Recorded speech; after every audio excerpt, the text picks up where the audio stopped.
Break के बाद आपका एक बार फिर से स्वागत है। आप देख रहे हैं बिंदास बोल, और बिंदास में हम आपके सामने चर्चा कर रहे हैं भौतिकवाद का परिणाम। ये सब जो भी पर्यावरण का नुकसान और उसके कारण आने वाली नैसर्गिक आपदा है, ऐसा हम मानते हैं। क्या आप भी ऐसा मानते हैं? क्या आप इसमें बदलाव सोचना चाहते हैं, या किसी अच्छे दृष्टिकोण के साथ इस भौतिकवाद को आप नई दिशा देना चाहते हैं? जैसे राजीव जी ने लखनऊ से कॉल करके हमको कहा और बड़ा अच्छा दृष्टिकोण दिया कि हम प्रकृति को उसका पुत्र बनकर अगर करें, अगर लेना भी चाहे तो पुत्र बनकर लें, पति बनकर लें, तो नुकसान होगा। आप भी अपनी प्रतिक्रिया दे सकते हैं, इस मंथन में अपना योगदान दे सकते हैं और अपने अभिव्यक्ति के साथ हम इस विषय को आगे लेके जा सकते हैं। सोमदत्त दीक्षित जी हमारे साथ जुड़े हुए हैं, जो कि बड़े ही विद्वान इस विषय के हैं। कई कॉलर हमारे विभिन्न विषयों के, विभिन्न करोड़ों दर्शक विद्वान हैं, और हम उनसे भी अपेक्षा करते हैं कि इस यज्ञ में वो भी आहुति डालें। अगले कॉलर, नमस्कार, बोलिए। हेलो। हाँ, क्या कहना है आपका? मैं ये कहना चाहता हूँ कि जो प्राकृतिक आपदाएं इस भौतिकवाद का ही परिणाम है। सूखा, बाढ़, तूफानों में बढ़ोतरी दिन प्रतिदिन बढ़ती जा रही है। इसके अतिरिक्त जो नई सदी की जो सबसे बड़ी चुनौती जो मानव के सामने आज बनी हुई है, मैं मानता हूँ कि वो समय का जो है, मौसम का जो परिवर्तन है, वो मैं मानता हूँ। 21वीं सदी की जो सबसे भारी जो चुनौती मनुष्य के लिए है, वो मौसम परिवर्तन है।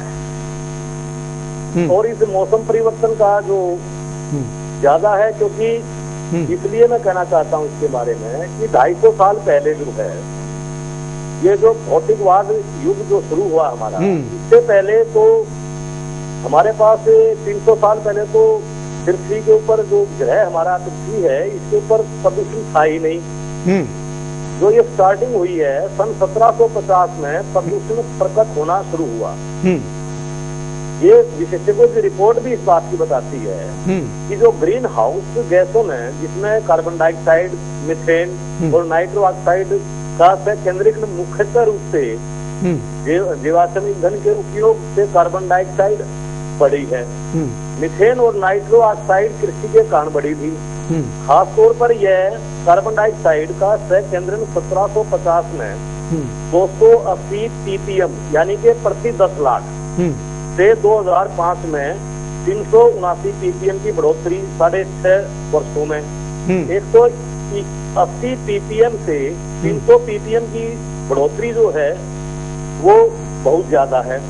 आधुनिक विज्ञान के अनुसार, जो आधुनिक विज्ञान जिसके ऊपर हम भौतिकवाद जो खड़ा किए हुए हैं, इसकी IPCC द्वारा जो अनुमानित गैसों का सबसे कम स्तर पर स्थिर होने का दृश्य दीर्घकालीन नीति के तहत यह है कि पहले 10-15 वर्षों में उत्सर्जन अपने सिर पर होगा, जब ग्रीन हाउस गैसों के उत्सर्जन में 50% की कटौती, जो कि 2050 तक सन 2000 के स्तर पर स्थिर कर देगी, जो वातावरण में लगभग 450 ppm कार्बन डाइऑक्साइड के बराबर होगी। अगर इसी तरह से ये बढ़ता रहा तो वो समय दूर नहीं है कि इन ग्रीन हाउसों का गैसों का हमारे ऊपर इतना बुरा प्रभाव पड़ेगा। और इसका कारण यही है। इसमें 4 पंक्तियां और मैं आपको सुना करके कहता हूँ, जो भौतिकता ने कितना असर डाला है इस देश के ऊपर, हमारे वातावरण के ऊपर। कि रेल, सड़क, पुल, बांध बनाए, उद्योगों के जाल बिछाए, अस्त्र शस्त्र हथियार बनाए, भवन और भंडार बनाए, भौतिकता की दौड़ में निज प्रवेश बचाना भूल गए।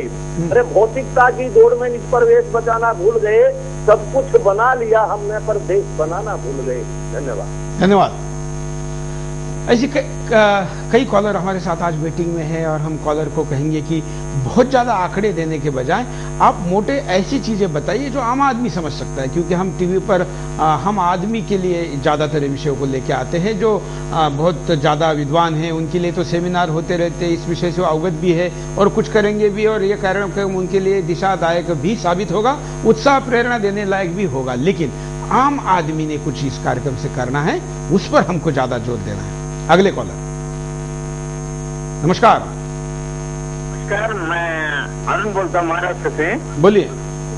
हाँ, जो है एक जगह पे आदमी बड़ा सिटी का मॉल में गया था। वो मॉल में जाने के बाद में बहुत सारा साधु सामान था। उसने देखा तो ये सामान के बिना भी हम खुश है। जो अभी जो सामान देख रहे हैं ये जो लोगों ने पैसा कमाने के लिए लोगों के ऊपर दोष रखा है, इसके बिना भी जीवन चलती थी। लोग एक दूसरे के जो बड़ी मेहनत की चीज को परिवर्तन करके जीते थे। अभी जो है ये अकेले व्यक्ति ज्यादा पैसा बनाने के लिए जो नहीं चाहिए वो चीज के लोगों ऊपर थोपते हैं।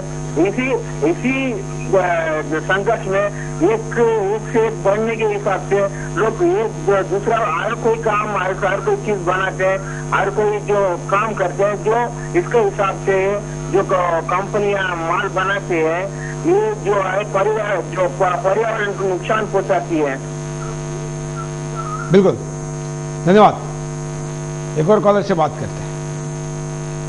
नमस्कार जी, मैं दीपाली अग्रवाल छत्तीसगढ़ से बोल रही हूँ। बोलिए। सुरेश जी, जय हिंद। जय हिंद, बोलिए। लालच दुश्मन से मिले उसको ठोकर मार, जन्म लिया जिस देश में उसे दीजिए प्यार। गौ गंगा हिमालय को मत पाटो, जिस डाली पर बैठे हो उसको मत काटो। हमारे देश की दो देवियाँ गौ एवं गंगा दोनों को हमने अपने जीवन से हटा दिया है। गंगा जो अविरल और स्वच्छंद बह रही थी, जो हमें जीवन में हमेशा आगे बढ़ने की प्रेरणा देती है, जिसके जल से हमारी सोच अच्छी होती है, हमें मुक्ति मिलती है, उसे हमने बांध दिया है बिजली के लिए। उस बिजली को हम कैमरे और क्लबों में पहुंचा रहे हैं। बांध बनाने से गंगा का जल दूषित हो गया है। गंगा केवल तन को ही नहीं मन को भी शुद्ध करती है। ऐसी गंगा को जो इस देश के लिए दुर्लभ है, उसको हमने बांध बना के उसके जल को खराब कर दिया है। हमारी दूसरी देवी गौ माता जो हमारी संस्कृति की रीढ़ थी, हमारी संस्कृति हर गृहस्थ को गौपालन का संदेश देती है। हमारे कृषि प्रधान देश में गाय और बैल का विशेष स्थान है। हमने भौतिक साधनों रासायनिक खाद के कारण गाय बैल को कत्ल खाने भेज दिया है। और हमारे ऋषि कहते थे कि जिस धरती पे गौ माता का करुण रिदन होगा, जहाँ गौ का रक्त गिरेगा, वहाँ प्राकृतिक आपदाएं बिन बुलाए ही आएगी। मनुष्य को ईश्वर और प्रकृति ने जो अद्भुत शक्तियाँ प्रदान की है, उनके उचित उपयोग से हम विध्वंस की ओर नहीं सृजन की ओर बढ़ेंगे। बिल्कुल, हमें अपनी संस्कृति का विशेष ध्यान रखना चाहिए, जो हमारे आगे बढ़ने में सहायक होगी। बिल्कुल, धन्यवाद। और एक कॉलर से बात करते हैं। नमस्कार। सर जी, बोलिए। मैं पंकज सिरोही बोल रहा हूँ भोपाल से। बोलिए पंकज जी। मेरा सर सवाल ये है, मेरी एज 45 ईयर्स है। हाँ, हेलो, बोलिए। हाँ जी, मेरी एज 45 ईयर्स है। 67 का मेरा बर्थ है। मैंने जो अपना जिस तरह से गुजारा है। हेलो, बोलते रहिए। जी, मैंने जो अपना बचपन गुजारा है, आज भी मुझे उन चीजों की बहुत याद आती है कि कितना अच्छा मौसम हुआ करता था, कितना अच्छा वातावरण हुआ करता था। डीजल गाड़ियां नहीं हुआ करती थी। मुझे अच्छे से याद है कि 93 में जब पहली बार कोई डीजल गाड़ी आई थी और जिस प्रोजेक्ट पे हम रहते थे, मेरे फादर इंजीनियर, तो उसकी आवाज 20 किलोमीटर दूर से ही आती थी, बहुत तेज आवाज आती थी। तो सर मेरा ये कहना है कि जिस तरह से हमने अपने हाथों से इन सारी चीजों को अपने आसपास रहने वाली जगहों को कंक्रीट के जंगल में बदल दिया है, हमने जिस तरह से विकास के नाम पर प्रकृति से खेल खेला है, आज उसी का दुष्परिणाम है। मैं साहब जो एक्सपर्ट स्टूडियो में बैठे हैं, मैं उनका नाम भूल गया हूँ, लेकिन मैं सिर्फ ये कहना चाहता हूँ कि अगर हमने इस प्रकृति को नहीं बचाया तो आज भले ही अरविंद केजरीवाल, अन्ना हजारे या और भी बहुत सारे लोग जो भ्रष्टाचार और दुनिया भर के मुद्दों को लेकर लड़ाई लड़ रहे हैं, मेरा ये दावा है कि बाकी संसार का तो मुझे नहीं मालूम, लेकिन मेरा देश, ये जो भारत देश जो पर्यावरण के हिसाब से बहुत ही अच्छा देश था, वो इस दुनिया में सबसे पहले खत्म हो जाएगा। चिंता मेरे देश के पर्यावरण की है। मुझे इसकी कतई चिंता नहीं है कि इस देश में भ्रष्टाचार का क्या हो रहा है। मैं चाहता हूँ कि ये सारे नेता जो भ्रष्टाचार और दुनिया भर के मुद्दे उठा रहे हैं, मैं चाहता हूँ कि वो लोग सबसे पहले इस बात का मुद्दा बनाएं कि आज से हमारे देश में किसी भी तरह के कंक्रीट कंस्ट्रक्शन पर रोक लगाई जाए। हम लोग जिस तरह मिट्टी के घरों में रहते थे, मिट्टी के चूल्हों का खाना खाते थे, कितना अद्भुत हुआ करता था, कितना शानदार हुआ करता था। मेरी उम्र तो बहुत कम थी, आपके साथ जो बैठे हुए उनकी उम्र बहुत ज्यादा रही होगी, कितना सुंदर हुआ करता।